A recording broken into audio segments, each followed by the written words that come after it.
27 तो छोड़िए 7 जन्म में उनकी सरकार नहीं आएगी, क्योंकि देश की जनता ने ये जान लिया है कि किसी मुख्यमंत्री के बेटे को ये देश चलाने का हक नहीं है। जी हाँ दोस्तों, बता दो कि निरहुआ दिनेश लाल यादव जो आजमगढ़ के सांसद हैं, वो जी हाँ दोस्तों, जो भोजपुरी फिल्म इंडस्ट्री का अभिनेता कहे जाते हैं वही निरहुआ। तो मनीष कुमार की गिरफ्तारी को लेकर तेजस्वी यादव पर जम के भड़के हुए हैं।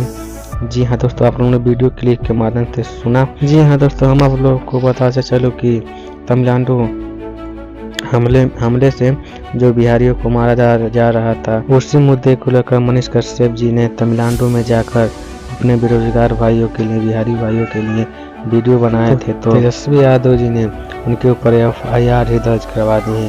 तो आप औरों का क्या राय है, अपना राय कमेंट में जरूर दीजिएगा। क्या मनीष कश्यप जी ने चेन्नई सेंट्रल पे जाकर अपने भाइयों के लिए वीडियो बनाए, बिहारी भाइयों के लिए, वो सही था, लेकिन तब भी तेजस्वी यादव ने मनीष कश्यप जी पर क्यों FIR दर्ज करा? लगातार उनकी गिरफ्तारी को मांगते हुए मनीष कश्यप जी ने बेतिया जिले के जगदीशपुर यूपी में आकर अपने आप को सरेंडर कर दिया। जो हुआ, बिहार की जनता ने तेजस्वी यादव को खुलेआम दावा दे दिए हैं। आप लोग वीडियो क्लिप के माध्यम से जरूर सुनिए, मैं आप लोग को सुनाना चाहता हूँ। देख लीजिए, 2024 नजदीक आ रहा है और हम मुख्यमंत्री को नीतीश कुमार को खुला चैलेंज देते हैं। मनीष कश्यप और जल्दी रिहा करे। अगर नहीं करेंगे ना, जो अन्याय कर रहे हैं जनता के साथ और मनीष कश्यप के साथ, तो जनता 2024 में ऐसा सबक सिखाएगी। वो विधायक लायक तो क्या छोड़ दीजिए, क्या बोलते हैं, मुखिया लायक नहीं रहेंगे। तो दोस्तों, बिहार के जनता ने मनीष कश्यप की गिरफ्तारी को लेकर तेजस्वी यादव पर बहुत ज़्यादा भड़क चुके हैं। तो इसी बीच निरहुआ ने, दिनेश लाल यादव ने भी अपने बातों को रखा कि मनीष कश्यप की गिरफ्तारी FIR दर्ज नहीं कराना चाहिए।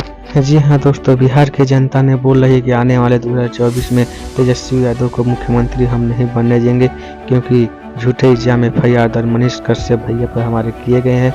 वो तो केवल चेन्नई सेंटर पर जाकर हमारे बिहारी भाइयों के लिए वीडियो बनाए थे।